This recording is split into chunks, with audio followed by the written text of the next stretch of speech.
সঠিক নিয়মে রেমিটেন্স পাঠালে আপনার পরিবার সহজেই আপনার পাঠানো রেমিটেন্স হাতে পেয়ে যাবে। তাই রেমিটেন্স পাঠানোর কতগুলো নিয়ম রয়েছে, এই নিয়মগুলো ফলো করলে আপনার কিন্তু সহজে রেমিটেন্স পাঠাতে পারবেন, সেই সাথে আপনার পরিবারও সহজে রেমিটেন্সটা হাতে পেয়ে যাবে।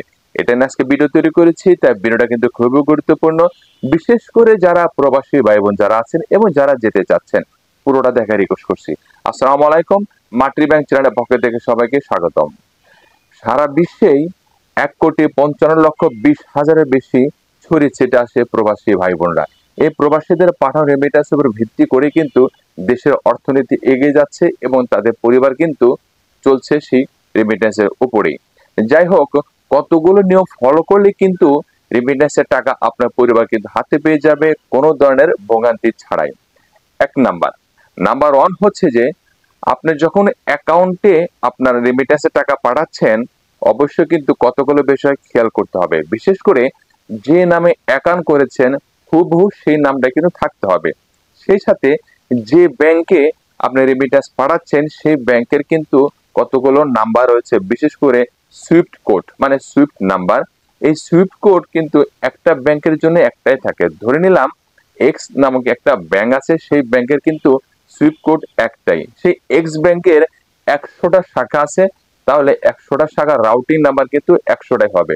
অর্থাৎ আপনার পরিবারের কাছে যে নামে আপনি রেমিটেন্স পাঠাচ্ছেন সেই নাম তো থাকতেই হবে, সেই সাথে সেই ব্যাংকের নাম, ব্যাংকের সুইফট কোড নাম্বার এবং ওই ব্রাঞ্চের রাউটিং নাম্বার। অর্থাৎ ব্যাংক নেম, ব্রাঞ্চ নেম, সেই সাথে ব্রাঞ্চের রাউটিং নাম্বার এবং ওই ব্যাংকের সুইফট কোড থাকে।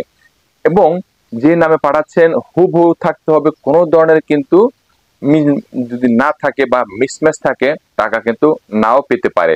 সবচেয়ে সুবিধা হয় যে নামে অ্যাকাউন্ট করেছেন সেই অ্যাকাউন্টে যে ব্যাংক থেকে চেক বই দেওয়া আছে, সেই চেক বইয়ের ছবিটা যদি আপনাকে পাঠানো হয়, সাথে সাথে সেই ব্যাংকের সুইফট কোড যদি আপনার কাছে পাঠানো হয়, সহজে কিন্তু আপনি সেটা কিন্তু পাঠাতে পারবেন। অর্থাৎ সেই নাম ধরে টাকাটা পাঠাতে পারবেন, তাহলে সেই অ্যাকাউন্টে টাকাটা সহজে ঢুকে যাবে। অর্থাৎ যে অ্যাকাউন্টে পাঠাচ্ছেন সেই অ্যাকাউন্টে আপনি কিন্তু হুবহু ম্যাচিং করে দেখতে হবে যে সবকিছু ঠিক আছে কিনা। কোনো ধরনের গরমে থাকলে কিন্তু অথরাইজ যারা করে তারা কিন্তু ঠিক মতো অথরাইজ করতে চায় না, ঠিক মতো কিন্তু টাকা নাও পেতে পারেন, অনেকে ভোগান্তির শিকার হচ্ছে, যেটা আমরা প্র্যাকটিক্যালি দেখতে পাচ্ছি। সেই সাথে 2.5% মানে 1 লাখে যে 2,500 টাকা পাওয়ার কথা ছিল সেটা কিন্তু অবশ্যই পাবেন, তবে অ্যাকাউন্টে পাঠালে 1 থেকে 3 দিন সর্বোচ্চ সময় লাগতে পারে, সর্বোচ্চ 72 ঘন্টার মধ্যে প্রণোদনা অর্থাৎ 2.5% যেটা পাওয়ার কথা ছিল 1 থেকে 72 ঘন্টার মধ্যে কিন্তু পাবেন। এখানে কিন্তু টাকা মিস যাওয়ার কোনো ধরনের সুযোগ নেই, বিশেষ করে প্রণোদনা। কারণ হচ্ছে যে আপনি যে টাকাটা পাঠাচ্ছেন, ব্যাংকাররা 1 দিন 2 দিন বা 3 দিনে কত টাকা রেমিটেন্স এসেছে একসাথে টাকাটা তারা দিয়ে দিচ্ছে, যার কারণে একটু সময় লাগছে। ব্যাংকাররা তাৎক্ষণিক দিচ্ছে না, কেউ কেউ হয়তো পেয়ে যাচ্ছে, বাট ম্যাক্সিমামে একটু সময় নিচ্ছে। টেনশন করার কোনো কারণ নেই। সঠিক নিয়মে যদি আপনি অ্যাকাউন্টের নাম ধরে, মানে আবার বলছি, যে নামে অ্যাকাউন্ট করেছেন সেই নাম, ব্যাংকের নাম, ব্রাঞ্চের নাম, ব্রাঞ্চের রাউটিং নাম্বার এবং সুইফট কোড সহজে পাঠাতে পারেন, অবশ্যই ইনশাল্লাহ আপনার টাকা কোনো ধরনের মিস হওয়ার সুযোগ নেই, আপনার পরিবার পেয়ে যাবে। নাম্বার 2 নাম্বার হচ্ছে যে আপনার যারা পিন নাম্বার বা গোপন নাম্বারে টাকা পাঠান, অনেকে ব্যাংকে এসে ক্লেম করে আমার টাকা এখনো আসেনি কেন, আমার টাকা এখনো পাচ্ছি না কেন, পিন নাম্বার ঠিকই দিয়েছে।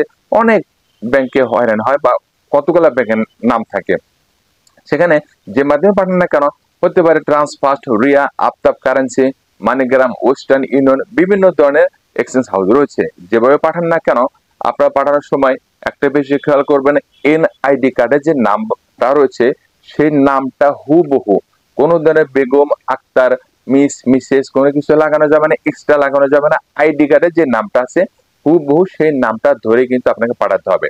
আপনি হয়তো বিদেশ থেকে তার নামে টাকা পাঠিয়ে আপনার কাজে চলে গেছেন, সেখানে যে কর্তৃপক্ষ রয়েছে তারা কিন্তু অথরাইজ করেনি, আপনার পরিবার কিন্তু টাকা পাচ্ছে না, এক ব্যাংক থেকে আর এক ব্যাংকে তারা কিন্তু দৌড়াদৌড়ি করছে, ঘন্টা পর ঘন্টা কিন্তু হয়রানি হচ্ছে।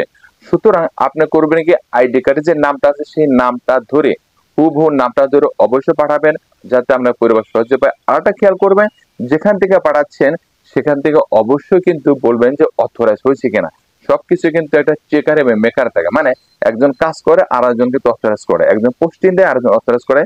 সব জায়গায় একই রকম ব্যাংকিং সিস্টেম বা এক্সচেঞ্জ হাউস যাই বলো না কেন, সেখানেও বলবেন যে টাকাটা অথরাইজ হয়েছে কিনা বা কতক্ষণ লাগবে, প্রয়োজন সেখানকার কন্ট্যাক্ট নাম্বার নিয়ে যাবেন।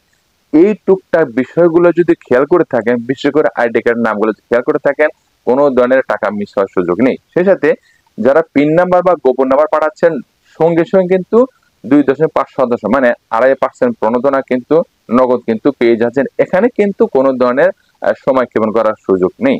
যাই হোক, এটা ছিল আজকের বিষয়। ভালো লাগলে অবশ্যই চ্যানেলটা সাবস্ক্রাইব করবেন। সেই সাথে সকল প্রবাসী ভাই বোন থাকলো সহজ সালাম, যে যেখানে থাকবেন সুস্থ থাকবেন, ভালো থাকবেন। আবার বলছি, ব্যাংকিং অ্যাক্টিভিটি জানার জন্য মাটি চ্যানেলের পাশেই থাকুন।